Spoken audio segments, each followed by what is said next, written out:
Birthday পার্টির cake কাটার পর এবার পালা রাতের আসল আকর্ষণে। টেবিলে হাজির একদম জিভে জল আনা সব দেশি খাবার। বিদেশের মাটিতে বসে এমন খাঁটি দেশি খাবারের স্বাদ ডিনারে পাবো ভাবিনি। গল্প আর আড্ডার সাথে রাতের খাবারটা জাস্ট জমে ক্ষীর।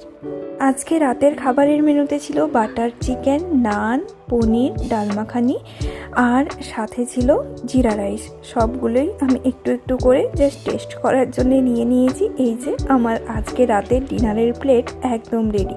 চলুন তাহলে খাওয়াটা কমপ্লিট করি, তারপরে বাড়ি ফেরার পালা। এতে রাত 10টা, কিন্তু বাইরে দেখে একদমই মনে হচ্ছে না, এই সবে সানসেট হচ্ছে। আর এখন আমরা যাচ্ছি বন্ধুর মার্সিডিসে করে বাড়ি। এখন অলমোস্ট 1.5 ঘন্টার মতো জার্নি। আমার না গাড়িতে উঠলেই ঘুম পায়। ঘুম থেকে উঠে দেখি বাড়ির সামনে পৌঁছেই গিয়েছি। অবশেষে সুন্দর সব স্মৃতি নিয়ে বাড়ি ফিরে এলাম। টাটা।